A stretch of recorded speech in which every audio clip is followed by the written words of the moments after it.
আমেরিকার ক্যালিফোর্নিয়ায় আগুন কেন কেন আগুন নিভাতে পারে না?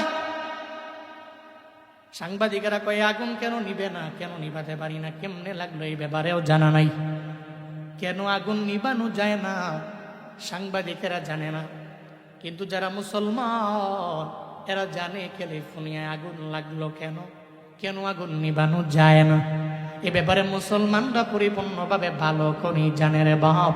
আল্লাহর প্রতি ঈমান আর ইয়াকিন যাদের পরিপূর্ণ আছে, এরা কয়েকদিন আগেও ইসরায়েলে বলল ডলার যা লাগবে দিব, গাজাটারে পরিপূর্ণ উড়াইয়া দাও, ফিলিস্তিনের উড়াইয়া দাও। এরা মনে করলো আরেকজন ব্যক্তি দিলে কষ্ট দিলে মনে হয় আমরা ধরা খাবো না। আল্লাহর মাইট তো দুনিয়ার ভাই, এখন ক্যালিফোর্নিয়ায় আগুন লাগাইলো, এমন ভাবে লাগলো যে কেউ নিভাতেও পারে না, বন্ধ করতে পারে না। কে লাগাইলো এই ব্যাপারে বিন্দু মাত্র পরিমাণ জানে না। আল্লাহ কয় ক্ষেতের চাকা আমি খেতে ভাঙ্গি, আইলে তুই না ভাঙ্গি না, ঠিক কিনা?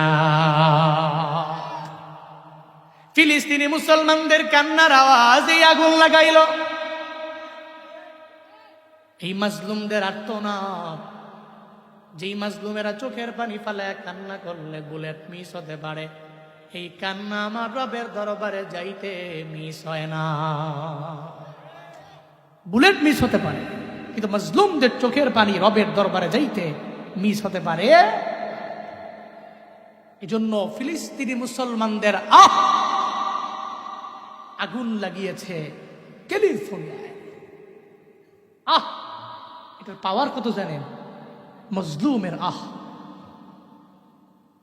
আল্লামা শেখ সাদি রহমাতুল্লাহ আলাইহি ওনার গুলিস্তা কিতাবের মধ্যে উনি একটা ঘটনা আনলেন। এক এলাকার মধ্যে একজন জালেম ছিল, জুলুম করে, মানুষের উপরে নির্যাতন করে।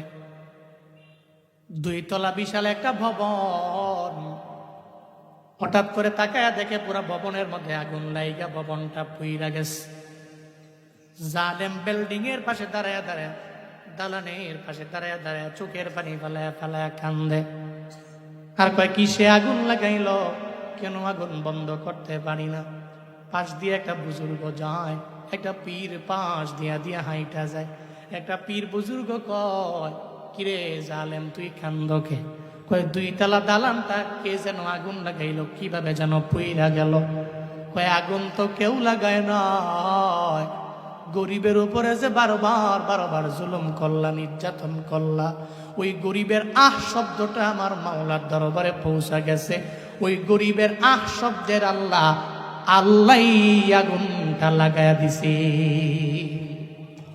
গরিবের রবের দরবারে গেছে, ওই গরিবের শব্দের আগুন তোমার 2 তলা দালানটা জ্বালায়া পুরা ভস্ম করে দিছে। এজন্য গরিবের শব্দের অনেক পাওয়ার। বলতেছিলাম বান্দার হক মারাত্মক, নষ্ট করা যাবে। নবীজি মনে আসেনি? কান টানলে মাথা আসে। হ্যাঁ, নবীজি বলতে লাগলেন, আবু জাহাল তোমার হক না, বান্দার হক দাও, টাকা তোমার না। ধমক দিলেন। আবু জাহাল কয় কি মুহাম্মদ, একবারের জায়গায় 2 বার বললে তুমি মনে করছো তোমার ছেড়ে দিমু না? তোর বাড়ি আইনা তোমারেও তোমার দেহ থেকে কল্লাটা আলাদা করে দিব। নাউজুবিল্লাহ পড়বেন না। এটা বলার পরে দৌড়ে যখন চলে গেল আবু জাহাল ঘরের মধ্যে, তরবারি আইনা আমার নবীর দেহ থেকে কল্লা আলাদা করে দিবে। মায়ার নবীর ডানেও কেউ নাই, বামেও কেউ নাই, সামনেও কেউ নাই, পেছনে কেউ নাই। মনে রাখবারে বাবা, দুনিয়ার কেউ যেখানে নাই, ওই জায়গায় আমার আল্লাহ আছে না? না, আল্লাহ তো আছে। মায়ার নবী বলল, মালিক এখন আমার সাহায্যকারী কেউ নাই, তুমি চাইলে তো আমার একটু সাহায্য করতে পারো রে আল্লাহ। আল্লাহ কয়, আমার নবী আমার কাছে সাহায্য চাইলো, আমি কেন আমার নবীর সাহায্য করব না? ও জিবরাইল, একটা বাঘ সেই যে আমার নবীর পাশে গিয়া দাঁড়ায়া যাও, আবু জাহালের দরবার থেকে টাকাগুলা উড্ড কইরা ইহুদির হাতের মধ্যে পৌঁছায়া দাও। জিবরাইল বাঘ সেজে যখন আমার মায়ার নবীর দিকে দৌড়ায়া যায়, একটা পর্যায়ে নবী দাঁড়ানো, আমার মায়া নবী তাকায়া তাকায়া দেখে বাঘ দৌড়ায় আসে। আবু জাহাল তরবারি আইনা দেখে একটা বাঘ আমার নবীর দিকে আসে। আবু জাহাল কয়, মুহাম্মদ তুমি এখান থেকে সরে যাও, নাইলে বাঘ তোমারে খেয়ে ফেলবে, তোমারে মেরে ফেলবে। আমার মায়ার নবী বলে, ও আবু জাহাল, না না, বাকি আমারে খায় নাকি তোমারে খায় একটু পরে টের বাবা, একটু পরে টের পেয়ে যাবা বাকি আমারে ধরে নাকি তোমারে ধরে। এমন একটা হালাতে যখন একটা পর্যায়ে দেখা গেল বাঘ আমার নবীর পাশে এসে দাঁড়ায়া যায়, আবু জাহাল তাকায়া দেখে বাঘ শুধু আবু জাহাল রে খাওয়ার জন্য দৌড়ায়। নবী তাকায়া দেখে বাঘ যায় না, নবীর পাশেই বাঘটা এসে দাঁড়ায় রইল। আবু জাহাল ভয় পেয়ে গেল, আমার নবীরে বলতে লাগলো, মোহাম্মদ তুমি বাঘটারে থামাও, কারণ এই বাঘ খাওয়ার জন্য আমার দিকে দৌড়ায়। আমার মায়ার নবী কয়, না না আবু জাহাল, বাঘ তো তোমার দিকে যায় না, তুমি বাঘের কেন এত ভয় পাও? আবু জাহাল কয়, না না বাঘটারে থামাও, বাঘ আমার দরবারে আসে। নবী দেখে বাঘ যায় না, আবু জাহাল দেখে বাঘ আবু জাহাল খাওয়ার জন্য দৌড়ায়। এই কুদরত দুনিয়ার কারণ, এই কুদরত একজনের, চিল্লায় বলো তার না। কার কুদরত? কাদের কুদরত দারি বর কামাল, আন্তা রব্বি আন্তা হাসবি যুল জালাল, তুহি কাদের জলিলুল্লাহ জাহাদা বহর হালে, তুহি মেরা নেগাহাদা। আল্লাহ পাকের কুদরতে মত। আবু জাহাল তাকায়া দেখে বাঘ আবু জাহালের দিকে দৌড়ায়। মায়ান নবী দেখে বাঘ আবু জাহালের দিকে যায় না, বরং দাঁড়ায় রইল। আমার মায়ান নবী কই, আবু জাহাল বাঘের যদি এত ভয় পাও, তাহলে বাঘের আল্লাহ রে কেন ভয় পাও না? বাঘের এত ডরাও, তাহলে বাঘের আল্লাহ তো কোন আছে, আল্লাহর কেন ডরাও না? যদি ডরাও এত, টাকা তো তোমার না, তোমার বাপের না, টাকা ইহুদি দিয়ে দাও। সুবহানাল্লাহ জোরে পড়ে না, আরো জোরে পড়ে না সুবহানাল্লাহ। দিয়ে দাও। মোহাম্মদ তোমার পায়ে ধরছি, বাঘ থামাও, টাকা আনতাছি। ঠিক আছে বাঘ থামাইলাম, বাঘটা আসলে যায় না, দাঁড়ায় রইছে। ইহুদি কাছে টাকা আইনা দিয়া কয়, ইহুদি যাওগা, হ্যাঁ মোহাম্মদ যাও তুমি। ডরে, বাঘের ডরে পৃথিবীতে মুশরিকরা মুনাফিকরা এরা তো বেশি ভয় করে, কিন্তু মুমিনরা, ওই যে আগে বলছি না, মুমিনরা কারে ভয় করে? আরো জোরে বলতে হবে, কারে ভয় করে? আল্লাহকে ভয় করে। ভয় পেয়ে গেল, টাকা দিয়ে দিল। নবী কই, ইহুদি পাইছো বুঝা? পাইছি, যাও। নবী চলে গেলেন। জিবরাইল বাঘের বেশে আসছেন, জিবরাইল চলে গেলেন। পথিমধ্যে যাওয়ার পরে ইহুদি মনে মনে চিন্তা করে, এতদিন যার দল করলাম, তার দল কইরা তো আমার লাভ নাই।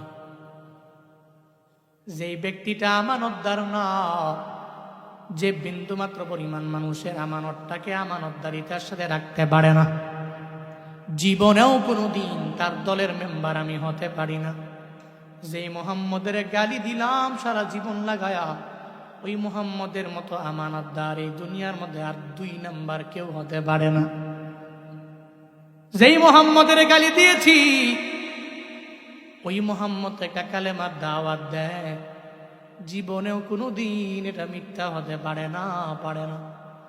ইহুদি দৌড়ে চলে গেল আমার মায়ার নবীর দরবারে, যা কয়, ও মুহাম্মদ, তুমি আমার যে উপকার করলা, তুমি আমার টাকাটাই আবু জাহালের দরবার থেকে আমারে ফিরে আইনা দিলা।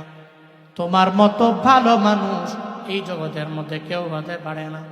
তুমি যে ধর্মের দাওয়াত দাও, ওই ধর্মের একজন সদস্য আমারে বানায়া দাও, আমারে পড়ায়া দাও লা ইলাহা ইল্লাল্লাহু মুহাম্মাদুর রাসূলুল্লাহ সাল্লাল্লাহু আলাইহি ওয়াসাল্লাম। আমারে কালেমা পড়ায়া মুসলমান বানায় দাও। এর মানে বুঝা গেল, একমাত্র আবু জাহালের চালা মুন্ডারাই, অনুসারীরাই আমানতের খেয়ানত করতে পারে, কিন্তু মুহাম্মদ সাল্লাল্লাহু আলাইহি ওয়াসাল্লামের খাঁটি উম্মতেরা আমানতের খেয়ানত করতে পারে।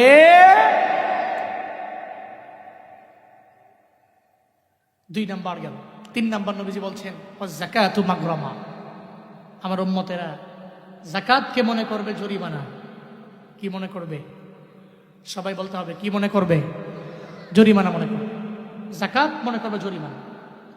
অথচ জাকাত দিলে সম্পদ বাড়ে না কমে? বাড়ে না কমে? জাকাত দিলে সম্পদ বাড়ে, আল্লাহ বরকত দেয়।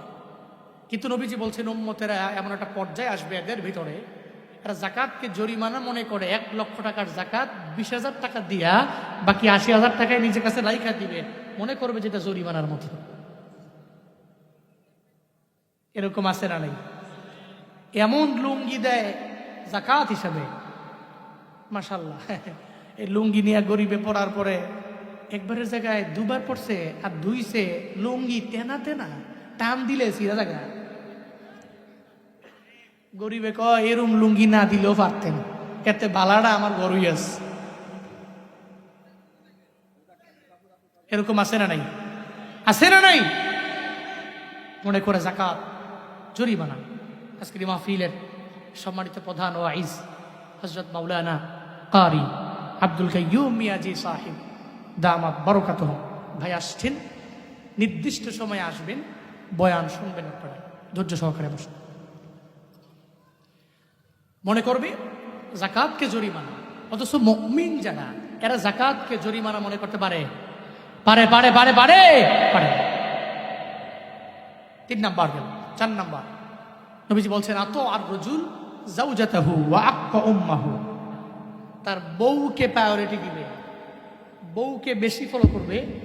আক্কা উম্মাহু, তার মায়ের অবাধ্য হয়ে যাবে। এরকম সমাজে আছে না নাই? আছে না নাই? বউকে প্রায়োরিটি দেয়, মাকে প্রায়োরিটি দেয়। এটা আমার এলাকায় আছে। 25 বছর পর্যন্ত জুয়ান পোলাটা মায়ের আদর ছাড়া চলতে পারে না। হঠাৎ করে সুন্দরী একটা রমণী ঘরের মধ্যে আসার পরে মা বাবায় কষ্ট করে করে ওরে পাঠাইয়া দিল সৌদি আরবে। চলে গেল বাহিরে, লাখ লাখ টাকা কামায় মাসে মাসে। একটা বড় যায়, 1 দিন গেল, 2 দিন গেল, 3 দিন গেল, 1 মাস গেল, 2 মাস গেল। বউটা বারবার টেলিফোন দিয়া কয় তোমার মায়ের জ্বালায় বাঁচি না, তোমার বাবার জ্বালায় আমি বাঁচি না। তোমার মা আমার সকালেও ধমক দেয়, দুপুরেও ধমক দেয়, রাতের বেলা ধমক দেয়। অথচ একটা সন্তান হইয়া তার বউরে সে বলতে পারে নাই মায়ের ধমকটাই আমার জীবনের জন্য কল্যাণ বয়ে আনবে। কারণ মা যদি আমারে ধমক দেয়, ওই মায়ের ধমকের মধ্যেও বরকত আছে না না? বাবা যদি আমারে ধমক দেয়, ওই ধমকের মধ্যেও আমার জন্য বড় বরকত। আল্লাহ বাবার ধমকের মধ্যে আমার জন্য বরকত রাখছেন। তাহলে জীবনে কোনোদিন আমি এই কথা বলতে পারবো না বউরে আমার মায়ের কথা পাত্তা দিও না, মায়ের কথা বাদ দাও, এটা আমি বলতে পারবো না। কিন্তু এরপরেও যুবক ছেলেটা কেন যেন এবার মায়ের ফোন দেয় না, মায়ের সাথে কথাও বলে না। বাহির থেকে আসার পরে হঠাৎ করে বউ যে মায়ের কথা বারবার বলল, তোমার মায়ের সকালবেলা আমারে ধমক দেয়, দুপুর বেলা আমারে ধমক দেয়, রাতের বেলা আমারে ধমক দেয়। হঠাৎ করে এবার ওই মহিলা বলার পরে এবার মায়ের প্রতি একটা ঘৃণা জমে গেল। 25 বছর যে মায়ের আদর ছাড়া বিন্দু থেকে বিন্দু মাত্র পরিমাণ চলতে পারে না, ওই ছেলেটাই এখন সকালেও মায়ের ডাক দেয় না, দুপুরেও ডাক দেয় না, রাতের বেলাও ডাক দেয় না। এমন নিমখারাম সন্তান আমগো সমাজে আছে না না? বউরে প্রায়োরিটি দিবে, মায়ের প্রায়োরিটি দেয় না। অথচ জানে না জীবনে কোনোদিন যদি মায়ের বদদুয়া যদি আমার কপালের মধ্যে লেগে যায়, আমি জীবনে উন্নত হতে পারবো না, সফলতার দুয়ার পর্যন্ত জীবনেও কোনোদিন আমি যেতে পারবো না। মায়ের দোয়া নিয়ে যদি আগাও, মনে রাখবা ওয়াইসাল কারণী আমার রবের দরবারে এত দামি হইছে। দুনিয়ার কোন সাধারণ আমলের দ্বারা না, বরং মায়ের দোয়ায় আমার রবের দরবারে কবুল হয়ে গেছে। পড়েন সুবহানাল্লাহ। ওয়াইসাল কারণী ইয়েমেনের বাড়ি, কর নামক এলাকা, জঙ্গলের মধ্যে যার বসবাস, ওয়াইস আল কারনী রাহমাতুল্লাহি আলাইহি যার নাম, মায়ের খেদমত করে, মায়ের সেবা করে, মায়ের সাথে সব দিনের জীবন অংশটা পরিপূর্ণ কাটায় দেয়, রাতে কাটায় দেয়। মায়ার নবীর চেহারা মুবারক দেখার জন্য একদিন বলে, মা গো আমি মদিনায় যাব, নবীরে দেখার জন্য আমার যাইবার করে মনে চায়। মায় কয়, আমার তো আর কোনো দ্বিতীয় কোনো ছেলেও নাই, আমার কোনো মেয়েও নাই। ও সন্তান আমার, তুমি যদি আমার সাইরা মদিনায় যাও, তাইলে আমারে কে দেখবে, আমারে কে খাওয়াবে? এই চিন্তায় আমি মা পড়ে যাব। মনে হয় না খায় আমি মা দুনিয়া থেকে বিদায় নিয়ে চলে যাওয়া লাগবে। ওয়াইস আল কারনী কয়, তাহলে মা আপনি কি বলেন? কয়, তুমি আমার সঙ্গেই থাকো। আমার মায়ার নবীরে দেখতে যাইতে পারে না, মায়ের কাছে পরে রইল ওয়াইস আল কারনী রাহমাতুল্লাহি আলাইহি। একটা পর্যায়ে মা চোখের পানি ফেলে আমার রবের দরবারে আবদার জানায়, আল্লাহ গো, ওয়াইস আল কারনীরে তুমি জামানার শ্রেষ্ঠ শুধু ওলি বানাইলে হবে না, তুমি আমার সন্তানের জামানার সব ওলিদের ওলি তুমি বানায়া দাও। শুধু ওলি না, সব ওলিদের ওলি তুমি তারে বানায়া দাও। মায়ের দোয়া আল্লাহর দরবারে করলো, আল্লাহর দরবারে মায়ের দোয়া কবুল হয়ে গেল। ওয়াইস আল কারনী রাহমাতুল্লাহি আলাইহি জামানার শ্রেষ্ঠ ওলি আল্লাহ তারে বানায়া দিলেন। ওদিকে মায়ার নবী মদিনায়, আল্লাহ পাক রব্বুল আলামিন আমার নবীর স্বপ্ন যুগে নবীরে দেখায়া দিলেন, নবী গো আপনার একজন আশেক আছে, ইয়ামানের কর্ণ অঞ্চলের মধ্যে বসবাস। মায়ের কথা মানতে যাইয়া মদিনায় ইয়ামান থেকে আপনাকে দেখার জন্য আসতে পারে না। আল্লাহ পাক বলছে মায়ের অবাধ্য হওয়া যাবে না, এই জন্য নবী আপনাকেও দেখতে আসতে পারে নাই। তার মা হাত তুইলে আমি রবের দরবারে দোয়া করার কারণে এত পরিমাণে আমি আল্লাহ কবুল করে নিলাম, এত পরিমাণে গ্রহণ করে নিলাম, এত পরিমাণে আমি আল্লাহ অ্যাকসেপ্ট করে নিলাম। আমি আল্লাহ তারে মুস্তাজাবুদ দাওয়া বানায় দিলাম, এমন মুস্তাজাবুদ দাওয়া যে দোয়া করতে দেরি হবে, আমি আল্লাহ কবুল করতে দেরি করব না। পড়েন সুবহানাল্লাহ। তারে আমি মুস্তাজাবুদ দাওয়া বানিয়ে দিলাম। কার দোয়ায়? সবাই বলতে হবে কার দোয়ায়? মায়ের দোয়া। মায়ার নবী স্বপ্ন যুগে দেখলেন ওয়াইস আল কারনীকে। ইন্তেকালের আগে আমার নবী যখন দুনিয়া থেকে বিদায় নিয়ে চলে যাবে, এমন একটা ভাব হয়ে গেল। মায়ার নবী ডাক দিয়ে, ওমর আমার দরবারে আসো না, আলী আমার দরবারে আসো না। ওমর আর আলীকে আমার মায়া নবী নবীর কাছে ডাকলেন আর বললেন, ওমর রে, এই আলী রে, ইয়ামেনের একটা আশেক আছে যার নাম হলো ওয়াইস আল কারনী রাহমাতুল্লাহি আলাইহি। তার নাম ওয়াইস আল কারনী। আমার মরণের পরে আমার পরনের একটা জুব্বা তার কাছে গিয়া তোমরা হাদিয়া দিয়া দিবা। সুবহানাল্লাহ। পকেটে ধুন, বাড়ি যা কই কি দিত? জুব্বা দিত। জুব্বা কার জুব্বা? হুজুরের জুব্বা না, দুনিয়ার কোন পীরের জুব্বা না, নবীর জুব্বা। সুবহানাল্লাহ পড়বেন না? যে নবীর দেহ মুবারকের এত দাম, জুব্বা মুবারকের কত দাম। কই জুব্বাটা তারে দিয়ে দিবা। হযরত ওমর বলতে লাগলেন, নবী আমার কেমনে চিনবো ওয়াইস আল কারনীকে? আমরা ওয়াইস আল কারনীকে চিনবো কেমনে বলেন না? ওই চিনবা কি করে? ওয়াইস আল কারনীর হাতটা এমন হবে, পাটা এমন হবে, তার চেহারা এমন হবে, তার পা এমন হবে, তার বডি গঠন এটা এমন হবে, তার হাতের মধ্যে একটা সাদা দাগ দেখতে পারবা। ওয়াইস আল কারনীকে এই জিনিসগুলো দেখলেই তোমরা চিনতে পারবা। এটা বলার পরে হযরত ওমর আর আলী তো বড় অবাক হয়ে গেলেন। ডেকে বলে, পয়গম্বর, ওয়াইস আল কারনী তো আপনাকে দেখতে আসতে পারেন নাই, কিন্তু ওয়াইস আল কারনীর এই গঠন প্রণালীর ব্যাপারে আপনি কেমনে জানেন? আমার মায়ার নবী জানায়া দেয়, ও ওমর আলী আমার সাহাবী, ওয়াইস আল কারনীরে সরাসরি আমি দেখি নাই, কিন্তু ওয়াইস আল কারনীরে স্বপ্ন যুগে আমার আল্লাহ একবার না, দুবার না, তিনবার না, বহুতবার আল্লাহ পাক ওয়াইস আল কারনীরে আমার স্বপ্ন যুগে দেখায়া দিয়েছে। চিল্লা পড়া যাবে কি মারহাবা? একবার দুবার না, বহুবার ওয়াইস আল কারনীরে আল্লাহ পাক স্বপ্ন যুগে আমার দেখায়া দিয়েছে। ওয়াইস আল কারনী এর জন্য বড় দামি। মনে রাখবা, নবী বলছেন, কেউ যদি আমার মায়ার নবীর স্বপ্ন যুগের মধ্যে আমার মায়ার নবীরে দেখে, তার জন্য জান্নাতটা ওয়াজিব হয়ে যায়, তার জন্য জাহান্নাম হারাম হয়ে যায়। ও হাপানিয়ার যুবক, আমার মায়ার নবীরে দেখতে পারলে এত লাভ, এত পরিমাণে ফায়দা। আল্লাহ পাক তোমার জন্য জান্নাতটারে ওয়াজিব বানায়া দিবে, জাহান্নামটারে তোমার জন্য হারাম বানায়া দিবে। নবীরে কেমনে দেখবা, একটা আমল তোমাদের শিখায়া যায়। প্রতি রাতের বেলা ঘুমানোর আগে নাটক না দেখা, সিনেমা না দেখা, ছবি না দেখা, ঘুমানোর আগে যদি 100বার একটা তাসবিহ নিয়ে অথবা হাতের করা গুইনা গুইনা আমার নবীর উপরে দরুদ পড়ো, সাল্লাল্লাহু আলাইহি ওয়াসাল্লাম, সাল্লাল্লাহু আলাইহি ওয়াসাল্লাম, সাল্লাল্লাহু আলাইহি ওয়াসাল্লাম। এভাবে যদি 100 বার তুমি হাতের করা গইনা গইনা ঘুমায়া যাইতে পারো, হয়তো প্রথম দিনে মোলাকাত হবে না, হয়তো 1 মাসে মোলাকাত হবে না, হয়তো 1 বছরে মোলাকাত হবে না, হয়তো 2 বছরে মোলাকাত হবে না, তবে তোমার মরণের আগে একদিন দেখবা স্বপ্ন যুগে আমার মায়ার নবী হাজির। নবীরে দেখলে জান্নাত ওয়াজিব, জাহান্নাম হালাল না হারাম? অবৈধ। জাহান্নামে ঢুকাই তো হারাম।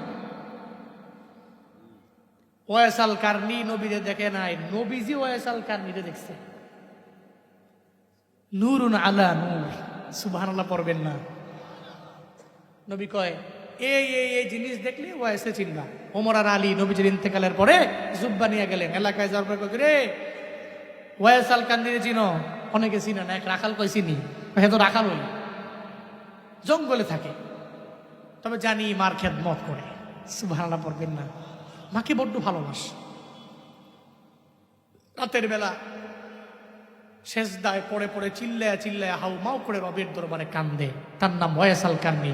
ওমর আর আলী কয়, হ্যাঁ মনে হয় নবীর কথার সেই ওয়াইসকে পাওয়া গেছে। দৌড়ে চলে গেলেন জঙ্গলের ভিতরে, যায় দেখে ওয়াইস আল কারনি দাঁড়ায় আছে। হ্যাঁ ওয়াইস আল কারনি। ওমর তাকে দেখে, আমার নবী যেমন বলল, তার হাতটা যেমন হবে, পাটা যেমন হবে, জবান মুখটা যেমন হবে, হাতের মধ্যে সাদা দাগ থাকবে, গঠন প্রণালী কেমন হয়ে যাবে, সব এক এক করে সুন্দর করে দেখে ফেললেন। দেখে বলে, আপনি ওয়াইস আল কারনি? কয়, আমি ওয়াইস আল কারনি। আমরা নবীর সাহাবা, আমার নাম ওমর, ওনার নাম আলী। নবী আপনার জন্য একটা জুব্বা হাদিয়া পাঠাইছি। ওয়াইস আল কারনি কয়, না রে, আমি সেই ওয়াইস আল কারনি না। কারণ আমি ওয়াইস আল কারনি যদি হই, আমি এত পরিমাণে দামি হতে পারি না। আমার নবী আমারে জুব্বা দিবে, নবী আমারে জুব্বা দিতে পারে না। এত পরিমাণে দামি আমি হতে পারি না, এত পরিমাণে আমলের পুঁজি আমার নাই। ওমর কয়, ওয়াইস আল কারনি, নিজের বেলায়েত জারি করে দাও। যদিও মানুষ জানে না, আল্লাহ তো আমার নবীরে তোমার ব্যাপারে জানায়া দিয়েছে। বলেন মারহাবা। আল্লাহ জানাই দিছে, তুমি আর নিজেরে গোপন কইরা লাভ নাই, নবী জানে। ওয়াইস আল কারনিরে বলে, এই জুব্বাটা তুমি পরে নাও, আমার নবীর জুব্বা। এই জুব্বাটা পইরা তুমি চইলা যাও। জুব্বাটা পইরা নিয়ে যখন ভিতরে চলে গেলেন, সিজদার মধ্যে পড়ে গেলেন, আমার মায়ার নবীর আল্লাহর দরবারে বারবার ওয়াইস আল কারনি আল্লাহর দরবারে বলে, আল্লাহ গো, তোমার আমার যে সম্পর্ক, এটা তুমি তোমার বন্ধুরে কেন জানাইলা? তোমার বন্ধুরে জানানোর পরে তোমার বন্ধু সাহাবায়ে কেরামেরে জানাইলো, এমন একটা হালাত হয়ে গেল, এখন সবাই তো আমার ব্যাপারে পরিপূর্ণ জেনে যাবে। আল্লাহ গো, কেন তুমি তোমার বন্ধুরে জানাইলা? কেন বন্ধুদের সাহাবাদেরকে তোমার বন্ধু জানাইলো? যেহেতু জানাইলো, তাইলে আমার নবী বলছে, ওই যে ওমর জানায়া দিছে, তুমি জুব্বাটা পইরা নবীর উম্মতের জন্য দোয়া করবা। ওয়াইস আল কারনি সিজদায় পড়ে আল্লাহর দরবারে বারবার আবদার জানাইতে লাগলো, আল্লাহ গো, তোমার নবীর, তোমার বন্ধুর জুব্বাটা আমার পরনের মধ্যে আমি পড়লাম, আমার দেহের মধ্যে এখন আছে, আমি সিজদার মধ্যে পড়ে গেলাম, তোমার দরবারে আবদার জানাই, আমার মায়ার নবীর শতভাগ উম্মতের তুমি মাফ করে দাও। যারা আউলিয়া, এরা সিজদার মধ্যে আমার আল্লাহর সাথেও কথা বলতে পারে কি পারে না? ইলহাম জারি হয়, আল্লাহর সাথে কথা বলতে। আল্লাহকে বলতে লাগলো, নবীর শতভাগ উম্মতেরে মাফ করে দাও। আল্লাহ কয় আয় ওয়াইসাল কারণে পাগলামি করলে হবে না, শতভাগ উম্মতরে মাফ করলে তো হবে না। এদের মধ্যে জানাকার আছে, এদের মধ্যে এমন আছে রে যারা মা বাবার খেদমত করে না, এদের মধ্যে এমন আছে যারা বেনামাজি, এদের মধ্যে এমন আছে যারা রোজা রাখে না, আমল করে না, এদের সবাই তো মাফ করা যাবে না। ওয়াইসাল কারণে কয় না, শতভাগ মাফ করে দেওয়া লাগবে। আল্লাহ কয়ে যা রে নবীর 10 ভাগ উম্মতেরে আমি আল্লাহ মাফ কইরা দিলাম। ওয়াইসাল কারনি আবার ডাক দেয়, ও দয়ার আল্লাহ হবে না, আমার নবীর উম্মতের শতভাগ মাফ করা লাগবে। আল্লাহ কয়ে যা যা 20 ভাগ আমি আল্লাহ মাফ করে দিলাম। এরপরেও কেউ হবে না, শতভাগ মাফ করা লাগবে। কয়ে না রে পাগলা, যা যা এরপরেও বলার কারণে 30 ভাগ উম্মতের মাফ করে দিলাম, এরপরেও কেউ হবে না। কয়ে তাইলে 40 ভাগ উম্মতের আমি আল্লাহ মাফ করে দিলাম। এমন একটা হালাতে হযরতে ওমর যখন যায় ডাক দেয়, ওয়াইসাল কারনি আমাদের বিদায় দেও, আমরা চলে যাব আমাদের এলাকায়, মানে মদিনায় চলে যাব, ইয়ামেনে থাকতে পারবো না, বিদায় দাও। ডাক দেওয়ার পরে সিজদা থেকে লাফ দিয়ে জায়গা কয়, হায় হায় ওমর আলী করলেন কি আমারে, আমি তো সিজদায় আল্লাহর সাথে নবীর পরনের জুব্বা পইরা কথা বলতেছিলাম, যদি ডাক না দিতেন আমি আল্লাহর সাথে এমন সম্পর্ক লাগাইছিলাম, ডাক না দিলে 40 ভাগ কেন 100 ভাগ নবীর উম্মতদেরকে মাফ চাইয়া আল্লাহর কাছ থেকে উম্মত গুলারে জান্নাতি বানায় দিত। এরা মুস্তাজাবুদ দাওয়া, আল্লাহকে ডাকতে দেরি, আল্লাহ ডাকে সাড়া দিতে দেরি করে। কেমনে সম্ভব? মায়ের দোয়ার বদৌলতে। কার দোয়ার বদৌলতে? সবাই বলতে হবে কার দোয়ার বদৌলতে। এর মার কাছ থেকে দোয়া নিবেন নাহলে বদ দোয়া নিবেন? হ্যাঁ, মার কাছ থেকে দোয়া নিয়ে চলবে, দোয়া নিয়ে চললে জীবনটা সুন্দর হবে। বউয়ের কথা মানবেন না এটা বলি না, মানবেন, তবে বউকে বলবেন। মা যদি ধমক দেয়, যদি 2-3টা কথা বলে, মুরব্বী মানুষ বলতেই পারে, বার্ধক্যজনিত কারণে বুঝেও বুঝবে না, এমন একটা হালাত হবে, মনে করতে হবে আমার মা যেটা বলে এটাই সঠিক। কিন্তু মায়ের সাথে চোখ রাঙিয়ে জীবনে কোনোদিন কথা বলো না, তোমার যা আবদার আমি পূরণ করব, তবে মায়ের বিরুদ্ধে যে কিছু আমাকে বলা যাবে এটা বলে দিব। কারণ বউ গেলে বউ মিলে, মা গেলে মা মিলে, কথা কয় না? এই যে মুরব্বীরা যারা আছেন, আম্মা হারাইছেন, জীবনে কোনোদিন আম্মার মিলবে? হ্যাঁ, কবরের পাশে গিয়া দাঁড়ায় দাঁড়ায় কানলেও মায়ের জীবনে কোনোদিন আসবে? মা তো মাই, এই জন্য বলা হয় মা তো মাই। জীবনের মূল কষ্ট মায়ের, প্রসব বেদনায়,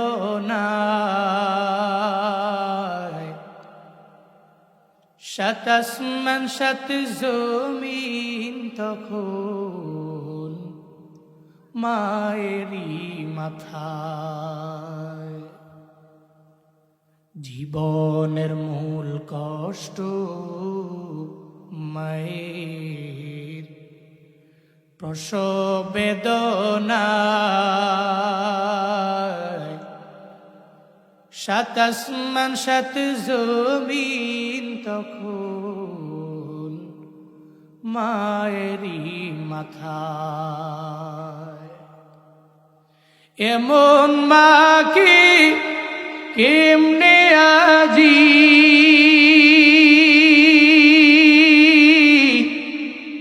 এমন মা কি কেমনে আজি যাব আমি ভুলিয়া। ও আমার প্রাণের মা, মা গো মা, কোথায় গেলে মোরে ছাড়িয়া। জনম দুঃখী এতিম আমি, চায় না কেহ ফিরিয়া। জনম দুঃখী এতিম আমি, চায় না কেহ ফিরিয়া। ফিরিয়া। আমি যখন ছিলাম আমার মায়েরি উদরি, চলাফেরা করতেন যে মায় কত কষ্ট করি। আমার সুন্দর মুখ দেখে মায়ের, আমার সুন্দর মুখ দেখে মায়ের ব্যথা যায় দেয় হাসায়া। ও আমার প্রাণের মা, মা গো মা, কোথায় গেলে মোরে ছাড়িয়া। জনম দুঃখী এতিম আমি, চায় না কেহ ফিরিয়া।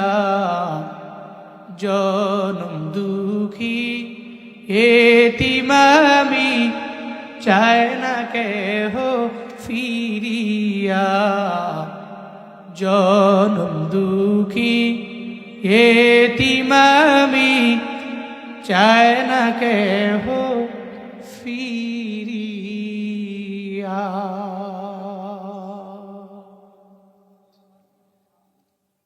চিল্লায়া পড়া যাবে না আমার হাবা। মা চলে গেলে মা পাওয়া যাবে? ওদিন কানলেও মা আসবে? নবী বলছেন উম্মতেরা বউরে প্রায়োরিটি দিয়া মায়ের বান্ধব হবে। এরপর নবীজি বলছেন বাররা সাদিকহু জাফা আবাহু, ব্যক্তিটা বন্ধুকে আপন মনে করবে, বাপকে পর মনে করবে। বন্ধু চাইলেই টাকা দিয়ে দিবে, বাপ চাইলে 900 একটা বুঝ দিয়ে দিবে। বন্ধুদের সাথে খরচ করতে বাধে না। বাপের মাসে 3000 টাকার ওষুধ লাগে, মেডিসিনের প্রয়োজন।